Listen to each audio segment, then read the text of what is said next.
keeping in mind that the point of neuroscience is not to engineer something is important. And that allows us to sort of identify, like, well, what aspects of it are important. I think it will continue to be important, though, because the brain continues to be sort of like the only example of this kind of general intelligence that, you know, we want to construct in AI.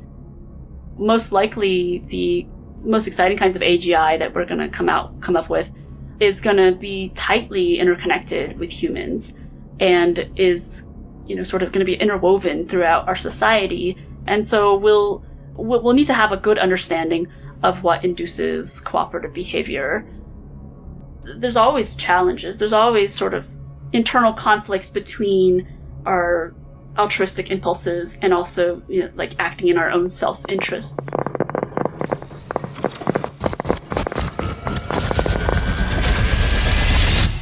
This is Brain Inspired.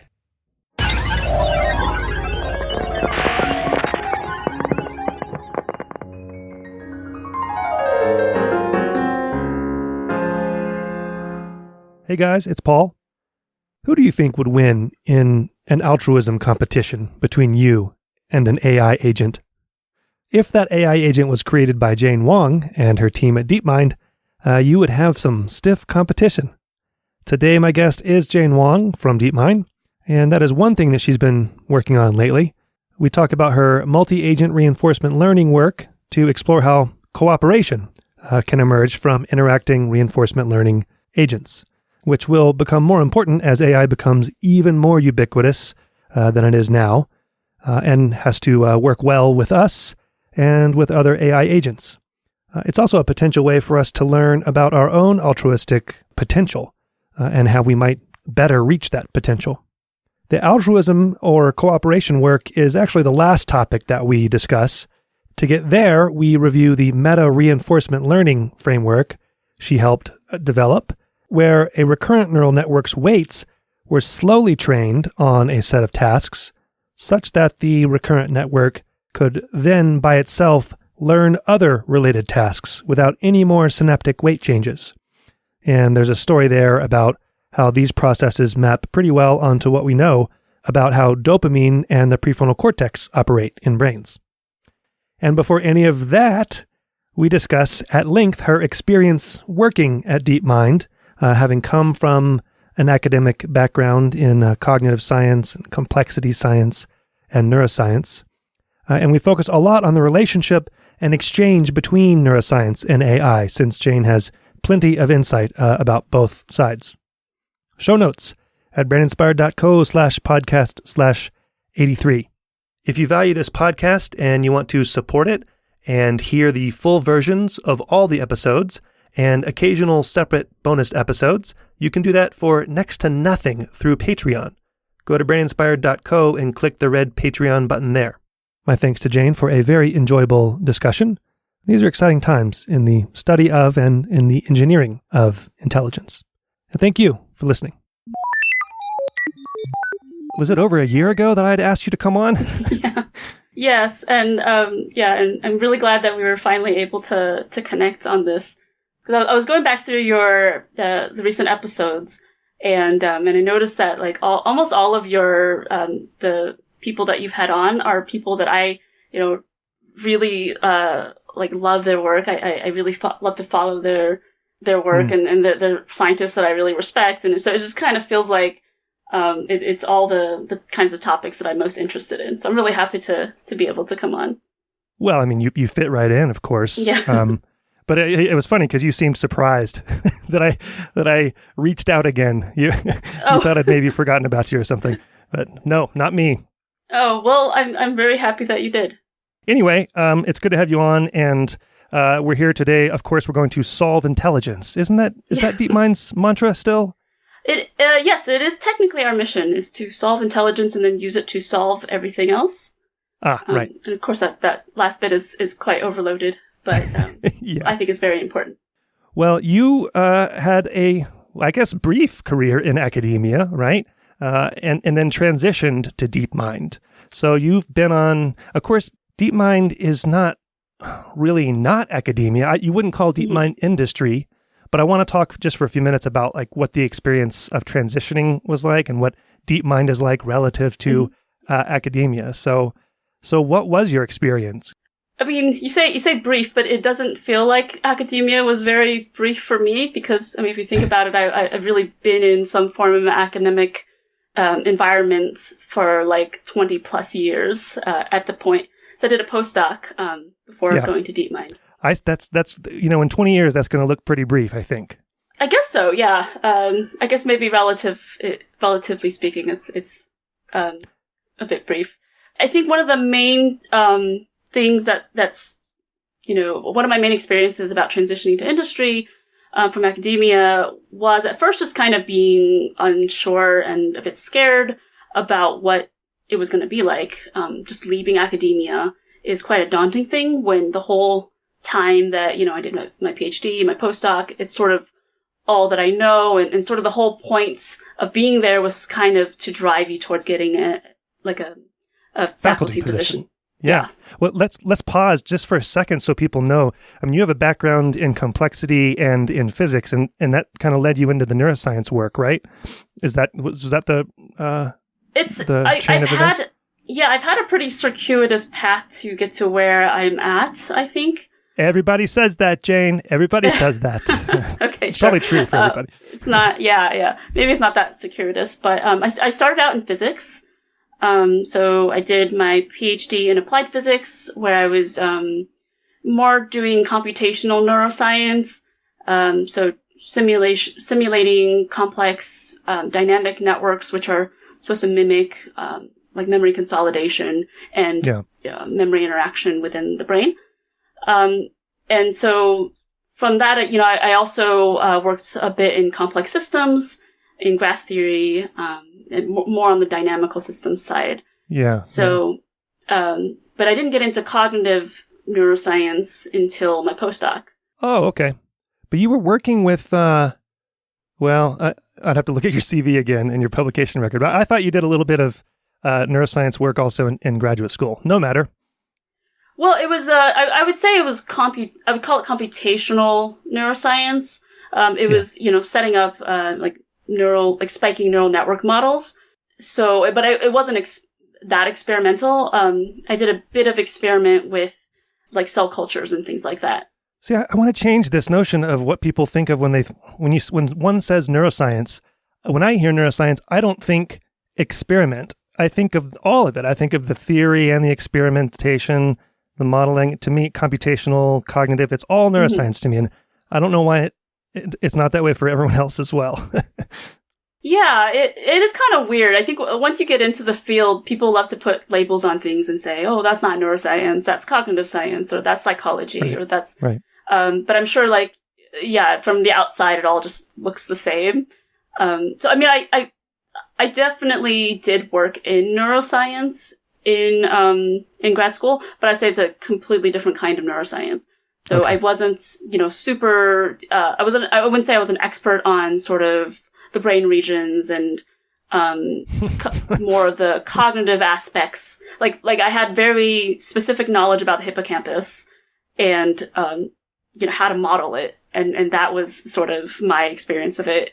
And then in my postdoc, I, got a much broader sort of perspective about neuroscience and cognitive science and doing, human experimentation, which, I mean, maybe this is a bit of a tangent, but to me, I feel like the cognitive science is a bit closer to AI than more of the maybe like electrophysiological type experiments in neuroscience. Yeah, I want to talk about this too in terms of like Mars levels and things, because I think that when people think of neuroscience, they also think of Mars implementation level, as if neuroscience maps directly onto the implementation level. And, what you're saying is that cognitive science would be more like the algorithmic and computational levels of analysis. But I don't know, maybe this is a fault of mine. I see them all as spanning everything. And when I think of neuroscience, I don't just think of recording single neurons, so maybe that's a fault of mine. I think everybody could interpret it the way that they prefer. I think it's more just a matter of scale. And also maybe the thing that you're studying. So in cognitive science and more like related to psychology, you're kind of studying the the cognitive function itself. You're trying to study, what are people actually doing in this particular situation? What are they actually learning? Whereas if you are moving more to like molecular neurobiology or things like that, you're looking at the mechanisms. And so it's kind of like a slight difference in terms of the thing that you're studying and your motivation. And I think for me, AI is more about the cognitive function itself rather than the implementation, at least with regard to neuroscience. Yes, I can see that. I just think that one should always have the big picture, across level in mind, right? It's good to keep the context in mind. Yeah. Yeah. Why are we doing this? Yeah, for sure. So anyway, then you had this background and you went and, you did a postdoc. Yeah, I did. So I performed, psychological experiments with humans looking at learning and decision making and memory, and also doing neuroimaging. So with fMRI and EEG, and also a bit of work with transcranial magnetic stimulation, which is a kind of non-invasive stimulation that you can do with humans. Have you ever been stimulated? I have, yes, of course. I hear it's like a rubber band pop. It depends on the kind of stimulation protocol. But I was going to say, like, we're all involved in each other's experiments. So, like other researchers in the lab, I'm like in their experiments and they're mine. So yeah, I've had TMS done plenty of times. It's so I was doing repetitive stimulation for the most part, and in that case, you're stimulating at maybe like 10 or 20 hertz per second. So it's kind of a little bit of a buzzing. And if you do that long enough, it can start to hurt. But just if you just do a single, pop, it just it doesn't hurt at all. And that can do crazy things like move your thumb or like maybe even move your entire arm. Oh, does it? Have you had the? Well, first of all, we should just briefly say what TMS actually is. So you're actually there's a thing that's sitting out just outside of your head, and there's a magnetic pulse that you can use to like target very specific locations in the brain and stimulate neural activity or ablate neural activity. I don't know what the most recent. Yeah, exactly. So depending on the kind of protocol that you're using, you can either do inhibition or excitation. And you're essentially just like inducing electrical activity in a very focal part of the cortical surface of your brain. And you can find all sorts of effects from affecting people's judgments to affecting memory to, maybe you can also even induce like visual effects if you do it in, occipital cortex. It's really interesting, and it's a hugely kind of growing and exciting field of study right now. Did you feel like, did you have a thumb twitch? What was your experience? Did it elicit a behavior in you when you did it? Well, so the thumb twitching is actually what we do to try and get a motor threshold. Because it turns out for every single person, depending on, just the thickness of your skull or other biological aspects, you will have a different your threshold. Laziness. Yeah. Yeah, maybe. Yeah. Just, every person is different. So I'm going to have a different sort of threshold at which my thumb is going to react, for instance. So we sort of use that to calibrate the amount of induction or energy that we want to be putting in. And then we use that and then we, put it over a part of your brain that we're interested in studying. So for us, it was to try and induce memory formation or to enhance memory, just like associative memory. And you can also do things like try or look at the effect on functional connectivity, which is what I did, because we understand that, you have these different kinds of networks, like functional brain connections in the brain, where different regions of your brain are sort of functionally connected to each other, meaning that they seem to be interacting if you analyze the activity. So you can, we can detect changes in that network as a result of doing stimulation. Oh, that's cool. But anyway, okay, so you're a veritable neuroscientist at that point, and then Deepmind steals you away. But you were starting to say that you were a little wary of leaving academia. Yeah, I mean, I think the main thing that sort of gets drilled into you in academia is that if you leave, you'll never be able to go back. There's kind of this weird culture where it seems like if you leave, then you've just given up or something, and then you'll never be able to come back, and so it feels like you're closing a door. But I that wasn't my experience at all. I feel like maybe it's just, because it's the kind of place that I went, but but Deepmind is, I would say it's like 75% research environment. Yeah. So, right. I publish now like more than I ever did. I'm able to be like fully in the academic world and to keep up to date on, whatever like kind of literature that I'm interested in. I mean, I guess the kind of research that I'm doing is definitely different. I'm not doing so much of the experimental neuroscience side of it, although we do have a lot of collaborations with academic labs. So we can publish on that kind of stuff, or like work with people that are doing those kinds of experiments, and a lot of those are coming out as well from our team. So you haven't really worked in industry then? I don't know, because Deepmind is this weird in between kind of place, and so I don't know if it's even fair to ask you what it's like outside of academia, because it's like you're halfway outside or something. I don't know how would you characterize that? Yeah. I think that's right. Yeah. Our sort of model is more like Bell Labs, I think. I think we try to like model it after those kinds of like research institutes. They were like primary research institutes. And I would say the main differences to academia are essentially that we don't have to worry about funding and grants, which is amazing. Jesus, I never really enjoy that part of it. And we can also collaborate much more readily, I think. So we don't have this notion of sort of like individual labs and that work very closely within themselves and then like kind of sometimes collaborate with other labs, but it has to be sort of set up and they can take a while. For us, I can reach out to somebody else on a different team and just start work on a project just, immediately. And there are so many people that do different things at Deepmind that it's really easy to sort of reach across fields or like across or to find somebody else with a different field of expertise that can help me, do something. So that's almost like in some cases it can be a difficulty to kind of just stop forming new collaborations. Because at some point I feel like I have too many things on my plate and I need to sort of like narrow down and just say, okay, no, I gotta like focus here. So decadent. Yeah, exactly. What's the general atmosphere like? Everybody happy? Do you mind? I mean, is everyone optimistic? and we'll come back to this in a little bit when we talk about the progress of AI. But relative to an academic lab, let's say, and we all have only had experience with a few different labs. So, we have a small in to say, and some labs have very different character and flavor than other labs, but does it feel looser? Or does it feel more business-like than an academic lab? Or about the same? I imagine it's about the same. The only way I can describe it is it feels like it moves faster. But I don't know if I'm conflating that with just like the fact that I've switched from neuroscience to AI, because it could be that... Yes. Yeah, AI just seems to move fast everywhere. I can't imagine what it's like to be a grad student in AI right now and to have to submit to conferences every few months. God. It just seems like... it seems so intense. But it does feel like it moves faster.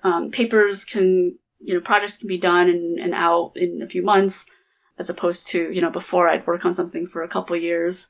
There still are those kinds of projects at Deepmind that, are large scale and we want to do right. And so we'll work on them for a while. And, there'll be like a large piece of work, like AlphaGo, when that came out. A lot of people worked on that for a long time. But the rewards, I mean, you work a lot on reinforcement learning, and the rewards come much quicker in AI than in neuroscience. I don't know what you mean by rewards. Well, if your project can be done in a month or 2 months relative to a year or 2 years. So there's a longer delay in neuroscience between when you begin and when you are, quote unquote, rewarded with a publication or, whatever. I guess, yeah, that's true. And in fact, in AI, you can just sort of release your work on archive. You don't even need to wait for the whole 5 cycles of review, like submitting to different journals and things like that, which we've all gone through. Yeah, that's happening in neuroscience now too. And I don't know if maybe AI has led the way there. But so it sounds like the transition was fine. You had slight reservations, but I'm sure you're glad you did. Oh yeah. No regrets whatsoever on that front. So science is this beautiful thing, but it's also frustrating in that the more you learn, the more you understand how little you actually know, how much more there is to learn, essentially. And I'm wondering, how your experience in neuroscience and now in AI has changed your perspectives on either neuroscience and or AI. You already talked about how nice it is that AI goes faster, which, I was jealous of even when I was still in neuroscience. But well, I'm not going to make a value judgment about that. I don't know if it's nicer or not nicer. It's just faster. Sometimes I miss being able to spend 5 months on one paper and just think very thoroughly about it. But has it changed your when you do you have less reverence, more reverence for the brain, for instance, things like that? So I'm definitely much more informed about AI and machine learning than I was a few years ago. And I think having that kind of background allows me to see neuroscience in a new light because you can sort of compare the two. In particular, the goals and motivations of AI are almost the opposite of what they are in neuroscience. Maybe not the opposite, but it's coming at it from a different perspective. So in AI, the point of it is to try and figure out how can I engineer a system such that I can create learning that's either human-like or something that can do superhuman kind of cognition, play Go or something. Whereas with neuroscience, you're taking a system that already can do that, human level intelligence or even animal level intelligence. And you're trying to dissect it down and see what is that system? You're trying to characterize that system. So there's sort of two sides of the same coin to me. And it's very interesting for me to think about it like that because then that can tell you much more, what can I take away from neuroscience research for AI? What should I take away from neuroscience research? And what are the limitations in what I can take away? So I think that's, allows me to, I guess, manage my expectations of what you can take away from neuroscience. I think a lot of, AI researchers that I've spoken to and have talked to over the years maybe expect, they're a little bit disappointed that neuroscience just doesn't give them an answer about how do you program this particular aspect of cognition?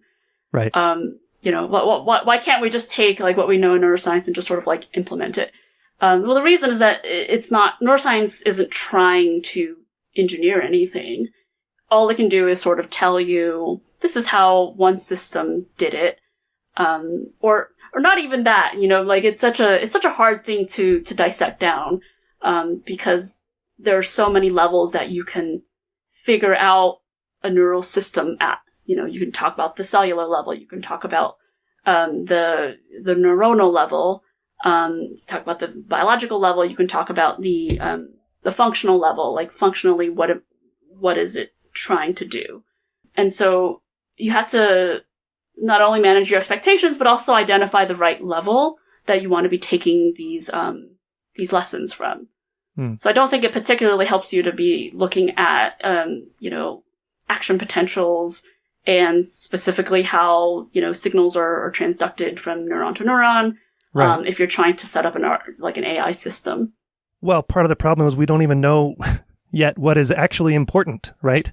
Yes, exactly. For a given cognitive function, what is the right level to even examine it? And something that I have come to appreciate more and more the older I get is how young neuroscience still is. I mean, it doesn't seem like it is, but relative to something like physics, neuroscience is really new. And it's just interesting. When I started in neuroscience, looking at the classic papers, right, recording single units and just characterizing a single neuron's activity, and it had been around already for a little while, but it was incredibly young at that point still, and it really still is. So neuroscience is slower, inherently slower than AI. It goes on, slower cycles. And so at this point, right now, is neuroscience informative for AI still, or has AI just en masse said, all right, we can't wait for neuroscience. We've got to move forward. Because, obviously AI is beneficial to neuroscience. Well, people might not, like neuroscientists might not think that that's quite so obvious. Well, I just meant as a tool, but as theory generators, as theory generation, I think it's pretty well accepted, at least that there are interesting ideas coming out of AI. Maybe not that it's so helpful yet. But. Yeah. Actually, I have a lot of thoughts on that maybe we can get into later. But in terms of the speed of neuroscience and how useful it can be for AI, I think it's got to move at its own pace. I think that keeping in mind that the point of neuroscience is not to engineer something is important, and that allows us to sort of identify what aspects of it are important. I think it will continue to be important though, because the brain continues to be sort of the only example of this kind of general intelligence that we want to construct in AI. And I think that we can continue to learn from it, and we can continue to always take lessons from it. And I'm really grateful that there are people out there that are willing to continue to do experiments on it, on the brain. Mm-hmm. And to me, they're sort of doing all the hard work, and I can just sort of reap the rewards and the lessons that they learn for my work. Yeah. AI is where it is today. Deep learning is because of neural networks, which are made up of artificial neurons, units, which, emulate the way, really, really crudely emulate the way that brains are connected and function, really crudely. But so that basis was already there. And it's interesting to me to think about how much we still have yet to learn about how brains operate and how they collectively give rise to higher cognitive functions, and whether there'll be some discovery, some advance that will then really impactfully inform AI. And I don't know when that will be, but it feels like it's really ramping up. So I don't know what is your sense of that?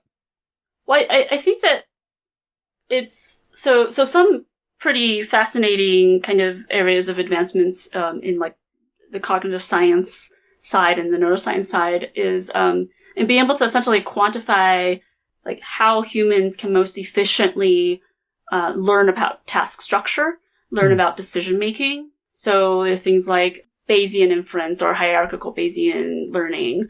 There are these kinds of accounts that are starting to be constructed that show that humans will perform optimal inference under sort of bounded rationality or different kinds of resource constraints that allow them to sort of act most optimally in the situations that we most naturally find ourselves. And so I think that kind of work is, to me, most related to the kinds of things that we might want to think about in AI.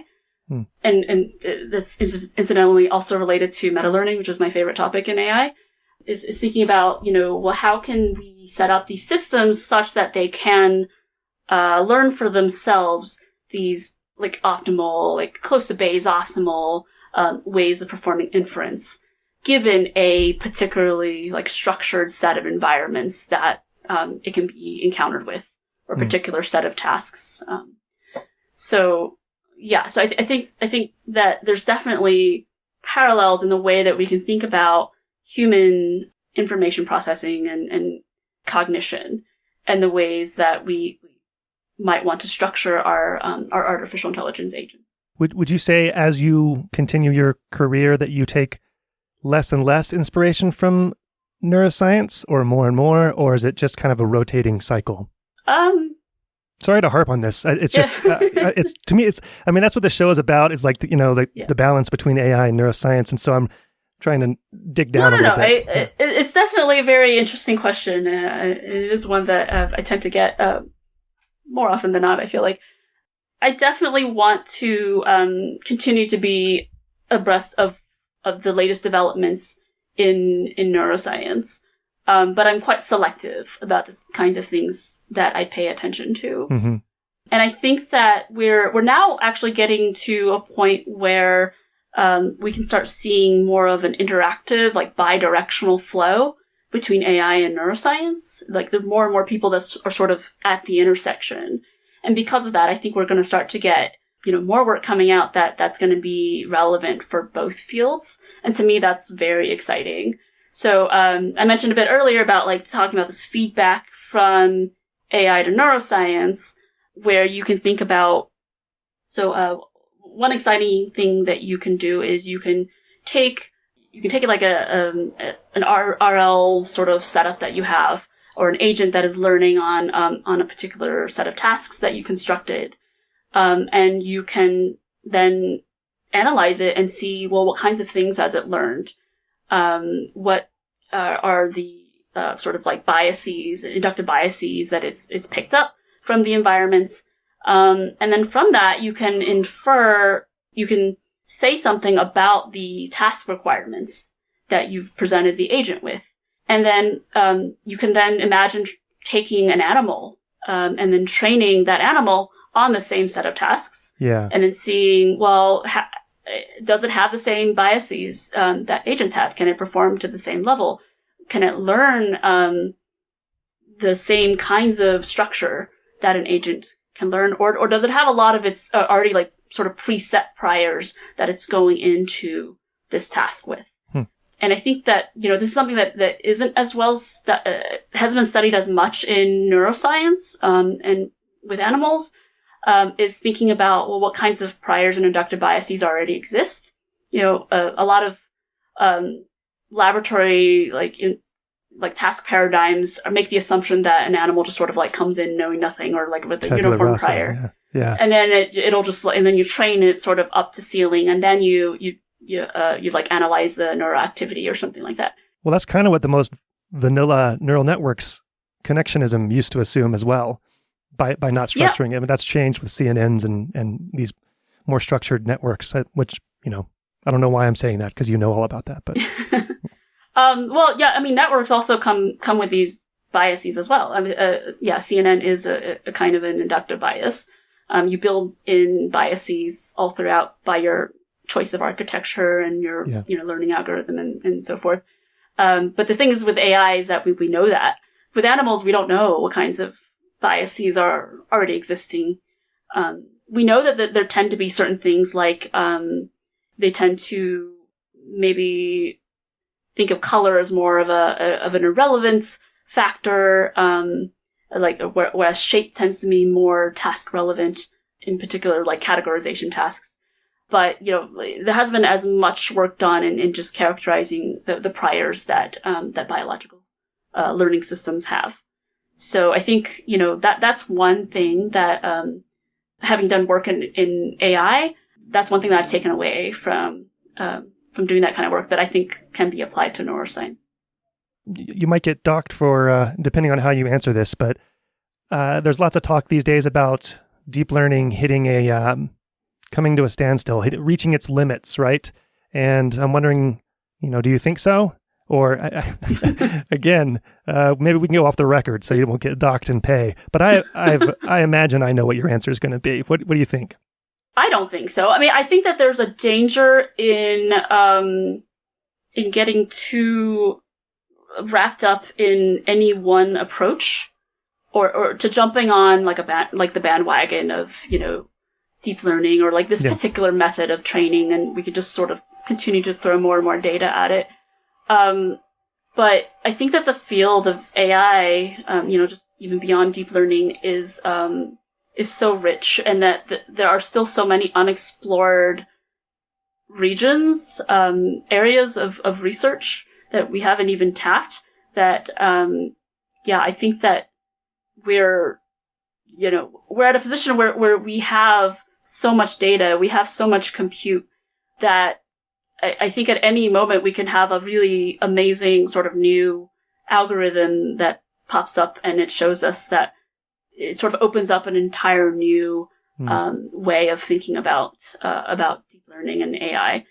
I mean, recently there's been a lot of excitement around like GPT-3, stuff coming out of OpenAI, these large scale language models that are just, they have tons of parameters, they have tons of data, and it's just amazing the kinds of like structure that they've learned and the kinds of things that you can get them to do with the proper prompt. And so a lot of people are now sort of thinking about, well, how do we characterize the limits of that? How do we characterize the kinds of representations that they've learned? And how do we sort of leverage that towards building bigger things and better models? So I think we're going to continue to see these kinds of things where like these little breakthroughs can help us to bootstrap and to get to, even better things. Well, it sounds like you might actually get a bonus. I thought you might get docked pay, but maybe if someone listens to this, they give you a bonus. All right. Well, I've almost taken you an hour now just talking about the Deepmind, but I appreciate you going down that road with me. So let's talk about what was the next big thing, and then you published it, and then we're going to talk about some meta reinforcement learning, and then we'll talk about some more of your recent work. So I talked about meta learning and meta reinforcement learning when I had Matt Botvinnik on the show a long time ago, your colleague, and but this is work that you headed up as well, and I didn't realize that meta learning is like your favorite topic, so it's good that I'm going to ask you about it, I suppose. But maybe we can recap the story of meta reinforcement learning as it pertains to, as it maps onto the prefrontal cortex and the cortico-basal ganglia thalamic loops, and how, maybe you could just like summarize what you guys found, because that'll lead into this more recent work as well. Yeah, so, this work is actually kind of a series of two papers, I would say, because we had a paper that was presented at CogSci a couple years before that, Learning to Reinforcement Learn, which essentially is looking at meta-learning from a reinforcement learning context. So the idea of meta-learning is that you have these multiple nested scales of learning, and that you can have sort of like an outer loop of learning, which is tuning an inner loop of learning. So essentially you can learn the learning algorithm that in the inner loop can sort of perform more quick, or like adapt more quickly to new situations. And we call it, meta reinforcement learning because both sort of learning loops are using reinforcement learning. In particular, we use a deep neural network, a deep RL agent, which is learning through, like policy gradient methods to optimize for reward over the course of an episode. And every episode, you can sample like a new task with different task parameters. And over the course of seeing enough of these episodes, the inner loop is sort of able to quickly adapt. Mm-hmm. So the simplest example that we gave in our paper is Bandit. It's just a 2-arm bandit. So a bandit task is sort of like the smallest unit of a reinforcement learning problem that you can have, which is still interesting. Because it's just a single step sort of trial where you're asked to choose from one of 2 arms. It's just like, imagine like you're in Vegas in front of 2 slot machines. You have to pick one to pull. But each arm has some fixed but unknown probability of giving you a reward. And you have to just sort of, over the course of say 100 of these trials, figure out which one is the better one to pull. But you need to sample both of them because you don't know what the probabilities are, because they're hidden from you. And so you need to like sort of take your past history of observations, and then from that figure out, how can I best perform sort of exploration versus exploitation to get the most amount of reward over the course of this episode, of my like set of experiences with this one parameter set. With the one bandit machine, right? Yeah. And so, it turns out that through just using a deep RL agent that has, just a recurrent memory. So the recurrence is quite important because it needs to be able to integrate information over time. So this past history of what it's seen and what it's done and so forth, and the kinds of rewards that it's gotten, all that's really important. You guys use an LSTM for that, right? Yeah, an LSTM. And from that, it can then map onto an appropriate policy to tell it, well, I should be, now I should pull arm A, now I should pull arm B. And then it turns out that you can actually take this system and it can learn to do something that looks close to Bayes optimal. So if I can just define, this is why we used a bandit at first, is because these sort of Bayes optimal solutions already exist. And so that you can compare against them. So these called these Gittins indices. And so, over the course of sort of many training episodes, you can get an algorithm, you can learn a policy that can perform sort of close to these Bayes optimal solutions. And it turns out that also if you apply it to even to harder task distribution, to harder tasks that maybe are not just a single step bandit, but are some sort of MDP or some sort of task where you need to first gain information and then exploit it. So so these kinds of tasks sort of can have arbitrary structure. So whatever kind of structure that you want your task distribution to have, the meta-RL agent will eventually be able to learn that, and it will eventually be able to leverage that in order to perform really well within the span of an episode. But you haven't really talked about, because you have to present multiple different tasks to this network for it to be able to meta learn, essentially. But those tasks have to have some similar structure among them. So there is that constraint. Yes, yeah. And this is related to kind of the free, there's no free lunch theorem, right? So so this is a theorem that's essentially saying that, a given algorithm is never going to be better than another one if you're sort of testing on all possible problems. So the key is that you need to have some kind of structure in the problems.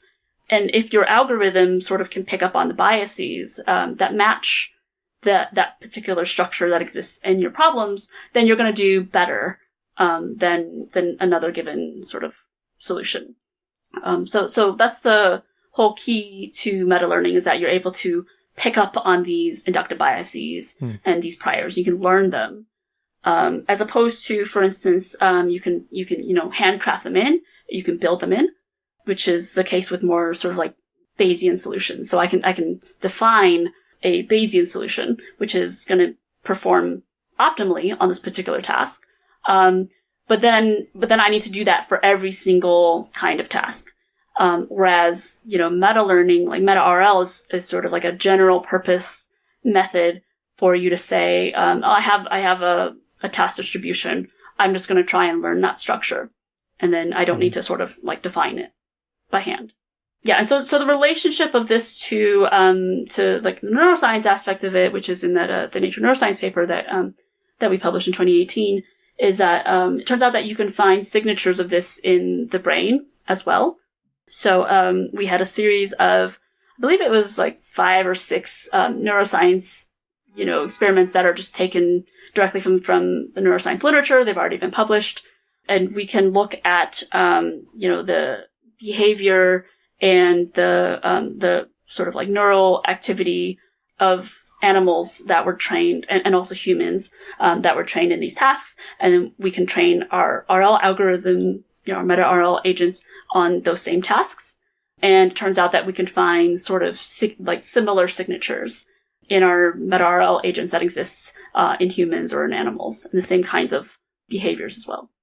And to me, the magic in the story, because I actually still kind of struggle to think about this, is, you have the slow outer loop training the faster inner loop, and then at some point you turn off the training, you turn off the weight updates. So then you just have this recurrent network, and learning can still take place in the recurrent network, in the dynamics of the recurrent network, without the weights being updated. And it's like magic, because so then there are two things that are driving the learning in the dynamics.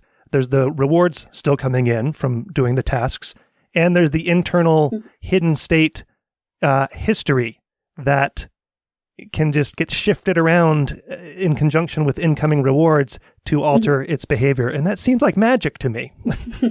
Yeah, I mean, it's magic, but it's also very very smart for evolution and biology to have like come across, right? Because a lot of times you have things that change in the moment. You have sort of constantly like new observations that you sort of need to adapt to.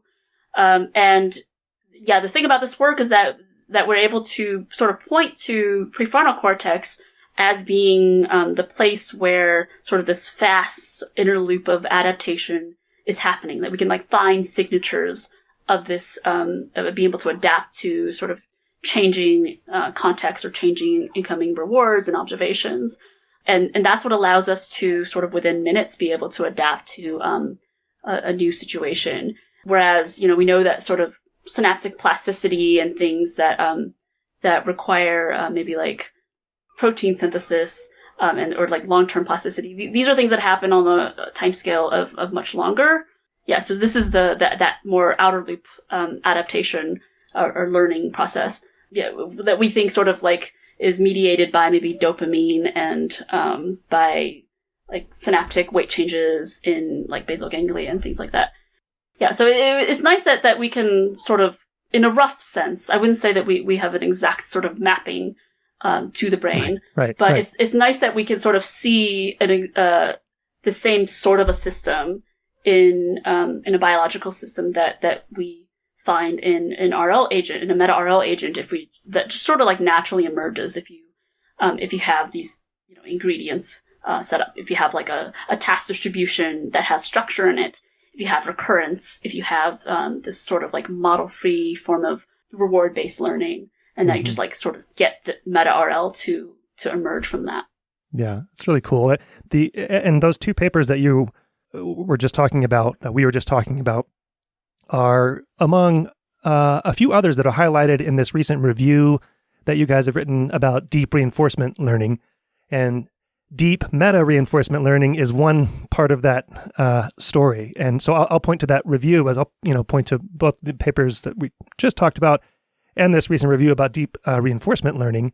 And so we don't need to talk about deep reinforcement learning, but that's the big rage right now, I suppose, and a lot of what you guys are working on. But because I want to make sure we get to your newer work here, but are you still working on the meta reinforcement learning PFC dopamine story? Is there more coming, or is that now a thing of the past? Well, I mean, I wouldn't say it's a thing of the past. So I'm still working on meta learning. Yeah, it's not like I'm done with it. I'm still quite interested. Yeah. So I guess one of the things that we're interested in is trying to test some of the hypotheses that were made in the original paper to see if you can. That's the ultimate test of a good hypothesis or theory, is that you can test it at some point and falsifiable, confirm or deny it. So there's we're interested in looking at how we can do that. I think one challenge to try and do that in particular is that it turns out that I mentioned earlier as well, but in neuroscience there's not as much work that's being done in looking at the learning process itself. So a lot of times, if you have an animal and you have a particular task paradigm, usually you train the animal first to ceiling, like to perfect performance or some kind of steady state performance, and then you start doing neural recordings. Most people don't do neural recordings during, and so that's sort of one challenge in trying to falsify this theory. But in general, it's also just interesting to think about the kinds of so I've been reached out to a lot by neuroscientists that are curious as to what can I do with this? How can I incorporate the learnings from this into my work, and how can I what kind of lessons can I take away, and how in particular how can you sort of close that loop back from AI to neuroscience? And you tell them you can't because you're too slow, right? No. No, I encourage them to maybe, to think about looking at in particular, that learning process itself, and to look at, what are the signatures of meta-learning as opposed to just sort of learning in that inner loop. And can we identify those? Can we look at an animal that is at the beginning of learning and compare that to an animal that's at the end of learning? When I say learning, I mean sort of, I guess, training, where if you train an animal, that can take, months. And so, I think it'd be really interesting to look at, what's happening at the beginning of training an animal, where I'm sure it's not, at that point, it's probably just exploring, it's not really like doing much that's of quote unquote interest, maybe from from the task paradigm's perspective. But I think that it probably is quite interesting if you look at it from a meta-learning perspective, because this is what meta-learning is doing, is that it's sort of like needing to construct that inner loop. Yeah, it is interesting. When I was in my graduate school and for my postdoc, I had trained monkeys, but in particular, in graduate school, I trained them on a metacognition task. So they had to keep track of their decisions and then make a bet whether they think they made the decision right or wrong. And that's really hard to train in a monkey. It took months. So you'd spend those months without recording any neurons, and then finally you'd get them all trained up, and then you'd stick the electrodes in and record the neurons. And we even published like a little behavioral learning graph over time. But yeah, it'd be super interesting to have neural recordings and come up with a story about in this case, it wouldn't have been meta learning, but come up with a story about the progress of that training regimen. That's a lot of work too. And I can imagine it would be messy and not an easy story to tell, perhaps. Yeah. And I can totally sympathize with neuroscientists that, they don't want to do that because it is just so messy. Like, how do you even analyze that? And also recording for that long, chronically over months, that's also just its own special challenge. Oh, but yeah. Less so these days. It's getting better and better. All right. We don't have that much time left. So I really want to talk about altruism. And, this isn't even your most recent work. I could reach into a hat and pull out any of your publications that we could have talked about, but I don't know, this one's interesting to me. So the title of the paper is Evolving Intrinsic Motivations for Altruistic Behavior. Why is altruism important?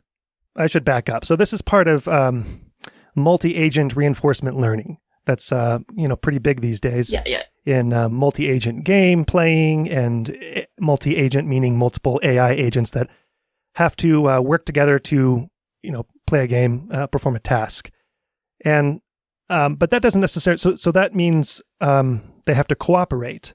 But altruism is, well, to my understanding, and maybe you have a different understanding than I do. Altruism isn't just about cooperation. So we'll talk about the importance of evolving the cooperative or altruistic behavior. But I'm just wondering, why altruism is important. I'm not sure that humans are terribly altruistic anyway. Why I got interested in it. Yeah. Well, this is sort of my first foray into multi-agent RL, but I've always been just interested in how actors can sort of learn to coordinate behavior to accomplish sort of something bigger. And how, in particular, how can nominally sort of self-interested actors, such as RL agents, how can they come to coordinate to be able to, perform altruistic actions and things that are sort of good for the whole, for everybody. Altruism is, to me, a very important part of human intelligence, and an important part of why we are as, successful as a species, as we are, is because we are able to, sort of act for the betterment of everybody as opposed to just ourselves. Humans are intrinsically social in nature. I don't know if COVID passes that test. I mean, I didn't say we're perfect at it, but I think, it's one of the reasons why we got to the level that we're at. And of course, there's always challenges. There's always sort of internal conflicts between our altruistic impulses and also, like acting in our own self-interests. But that's also the interest that, that's the source of my fascination with it, because we do have these two sort of competing instincts. And how is it that we got to the point where we were able to come together and build a society and to build all that we have built and to be able to act? Yeah, I think a lot of people are, or at least they want to be altruistic and to act for the betterment of others and aren't just sort of in it for themselves. You're living in London, you're losing your American roots, I can tell. No, I'm just... Yeah, I don't know. I mean, it's... Yeah, I think maybe we spend, or at least I spend too much time on like Reddit and Twitter and just getting too bummed out by all the bad actors out there. But I think in general, people try to be good. Okay. All right. Well, so you took a different approach because previous multi-agent reinforcement learning approaches, they have like hand engineered the altruism into the agents, right, into the way that the agents behave. But you decided to evolve it. So tell me about that. Why was it important to evolve it? And we'll go from there. Yeah. So I mentioned before that there is this there's kind of this puzzle as to how altruistic behavior even came about. Because if you think about from an evolutionary perspective, why is it that we should act in like altruistically or for the betterment of somebody else if it doesn't benefit myself, if it doesn't allow me to sort of reproduce or to pass on my genes? And so there's been a lot of different research into this and suggestions as to how it might happen. You can, some people, or like there's been suggestions that it's this notion of reciprocity, that you do something for somebody else with the assumption that then they will do something for you. Or there's also like kinship selection, or even the fact that, if you are in a closely knit group and you act sort of altruistically just within that group, then overall your group will tend to outcompete other groups that don't do that. And eventually, you will, your group as a whole will benefit from that. So I should preface this by maybe like explaining what is the actual dilemma that we're even trying to solve. So at Deepmind we always work in games, and so we came up with a game for our agents to play that sort of for us typifies this idea of a dilemma between acting in your own self-interest and for the benefit of everybody. So these are called intertemporal social dilemmas. And these are just generalizations of like matrix games, which, like the most famous example would be like the Prisoner's Dilemma.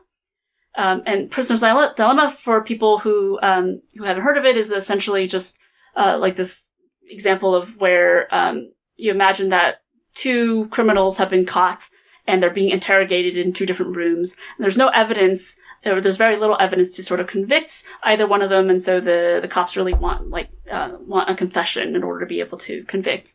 And each of them have their own sort of decision points to make, where they can either choose to cooperate or to defect. If they cooperate, meaning that they stay silent, they don't sort of rat the other person out, then if they both do that, then they sort of both will benefit in the long run.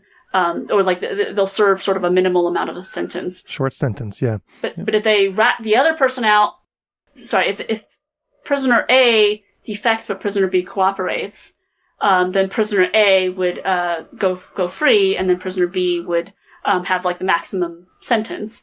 But then if they both defect, then they both will serve sort of a medium amount of sentence.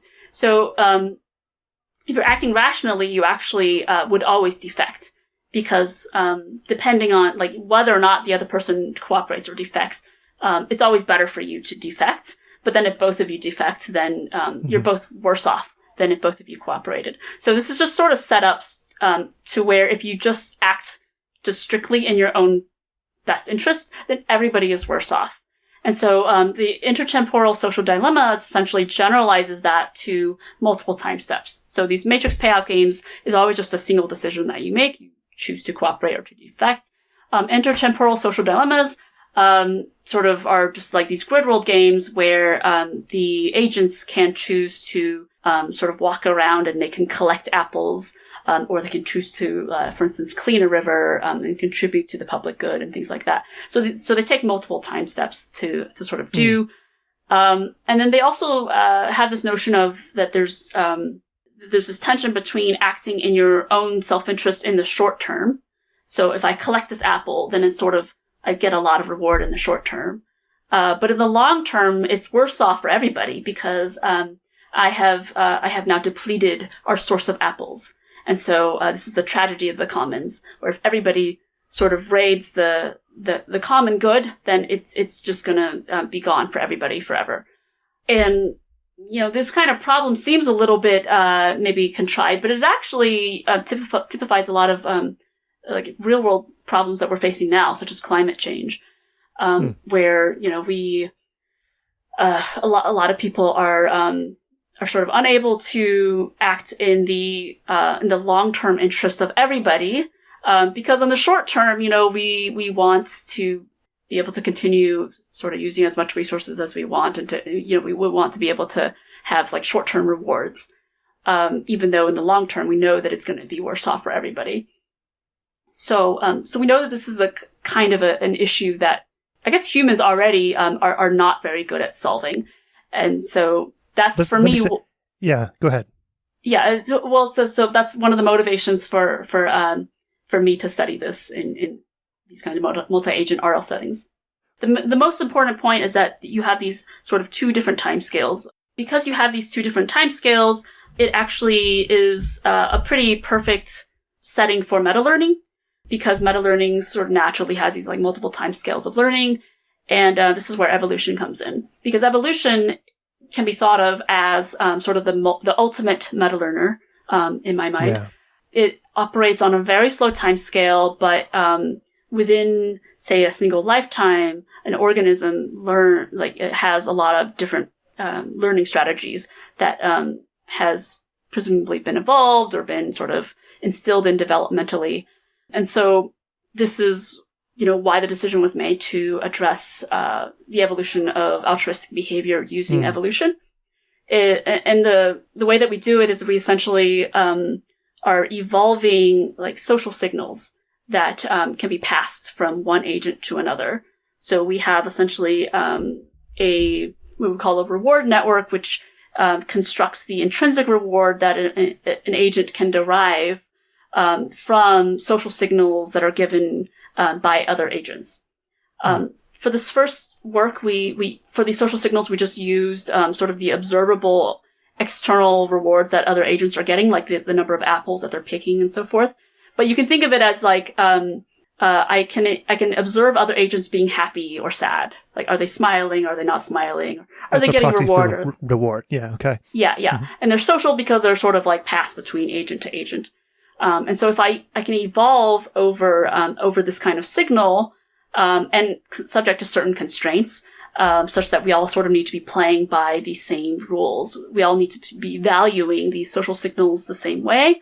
Then it turns out that we can solve these intertemporal social dilemmas, and we can get the evolution of altruistic behaviors, such as agents that refrain from collecting too many apples so that there's going to be more in the long term, or agents that will perform a public good action, such as cleaning a river so that more apples will grow for everybody. So it's interesting, the idea of creating and evolving agents that behave in some sort of optimally altruistic manner. It's interesting that they could far outstrip our own ability to do that. I mean, is that the goal? Because there are two things. One, it's just we could use what you're learning about how to create artificial agents. We could use that to sort of shape policy, right, and our own behaviors. But the other issue, and I don't know what's more important to you, is that in the future, when AI is, it's already all around us, but when we have these multi-agents, AI is interacting with each other, well, they're going to need to be constructed and constrained in such a manner as to be able to cooperate. Yeah, I mean, so I think that that this work can address sort of both of those aspects, because yeah, you can imagine a field of work where you take these artificial sort of RL agents and you try and figure out what kind of system or what kinds of like intrinsic rewards can you give them such that then that they're more likely to cooperate, or they're more likely to sort of coordinate with each other. And then you can try and see if like maybe that would sort of generalize to the way that humans act or behave, and see if you can sort of induce more cooperative behaviors. But similarly, it's also true that, I don't think we can get away from the fact that humans are going to always be having to interact with AI agents. Like, I don't think that any AI agent that we could come up with is just going to be this monolithic sort of separate entity that will not need to be interacted with at all. I think that, most likely the most exciting kinds of AGI that we're going to come up with is going to be tightly interconnected with humans, and is sort of going to be interwoven throughout our society. And so we'll need to have a good understanding of what induces cooperative behavior, and what kinds of learning mechanisms or what kinds of like loss functions are going to be most important for us to get the behavior that we value, and that allows us to get like ethical behavior from both these agents and from ourselves. So the main takeaway is that having these evolved reward networks, which are sort of the important thing is that it's the same reward network that every agent plays with. So if they're playing together, we call it like playing together, but if we put together 5 agents into one of these environments, then they all need to have the same reward network. And then if we allow evolution of these reward networks over the course of many sort of interactions between these different agents, then you start to see cooperative behavior emerge. And then depending on the task, depending on if it's a public goods game or if it's a like a tragedy of the commons kind of game, then you get these different reward networks that are useful for these different situations because they're different kinds of tasks. So this is kind of the power of evolving it and letting it sort of like meta learn in a sense what should be the correct sort of set of rules. So I can broadly sort of interpret these reward networks as being the rules of play. So if I'm going to be engaging with a group of other agents or people, then we all need to sort of agree beforehand. These are sort of how we want to be interacting. These are the rules. And if they're a good set of rules, then it will allow us to sort of get good behavior out of everybody. How many different algorithms are out there or in our heads for different situations? Well, I mean, infinite, right? Like anytime you come into a different situation, I think you're always like sort of negotiating the rules of engagement, and maybe like just through communication, you can sort of like implicitly agree on how we should be interacting with each other. Every like social network that you go on, like Twitter, and Reddit, and like they all come with their own sort of set of rules for how you interact with each other and so forth. So I think it's really interesting to think about these kinds of things, to different systems that people can interact with each other under, and it induces different kinds of behavior. Why do I hate Reddit so much? Why can I not get in? Everyone tells me I need to be more into Reddit, and I get nothing from it. I don't understand why anyone uses it. I like Reddit. I think it's super fascinating, and also Twitter, like the kinds of information that you can get from it. I mean, maybe you just need to follow different subreddits. I don't know. I'm trying, but I get next to nothing from Twitter as well. I just don't want to. This is too long of of an aside. But I can see why they'd be useful to people. Go ahead. I will say I think we are just we're very embryonic in terms of our understanding what kinds of social networks are most useful for communication. And, I think right now a lot of social networks are built to sort of generate advertisement revenue or to increase engagement first of all. So I don't think that they're necessarily built to incentivize good communication. And that's probably why a lot of times you would find them like sort of upsetting or like, or that they're very distracting, because they're not right now, I guess, built to do that. And I think that it is important for us to think hard about what kinds of systems would allow us to engage best with each other and to come up with ways to, better coordinate and to form like useful collective action, and to coordinate with each other in altruistic ways and so forth. Yeah. So I definitely think that there's a lot of work to be done on this front. Yeah, agreed. Well, I know I've already taken you over time here, and we had planned, because I know that you're interested in AI ethics, and we'd planned to talk a little bit about that, but instead I'm going to have to, I'll email you in a couple weeks, and then you can say you're too busy, and then I'll wait another year, and then I'll email you again, and maybe you can come back home, because we really never talk about ethics on the show, and I know that's like a big topic of interest publicly as well. For now, my last question, random Patreon supporter question here. What's one book, before I let you go, what's one book that you would recommend people read? And it could be, that's been important to you, or that it doesn't have to be even a science book. One book that I read recently that is related to AI that I quite liked is called Human Compatible by Stuart Russell, which is essentially asking the question of how can we ensure that an advanced artificial intelligence is going to be able to well align with human values and to be safe to interact with.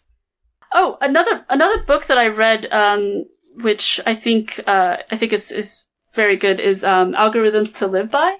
They're making a second part and interviewing a bunch of people because they had such success with the audio version of that one. I had Tom on the show, so I like that book too. So I can recommend that as well.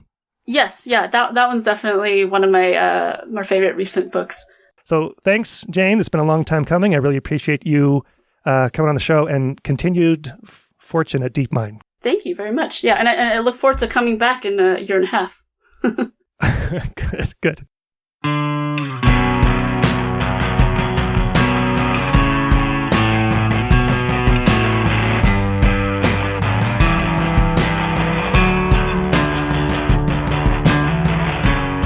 Brain Inspired is a production of me and you.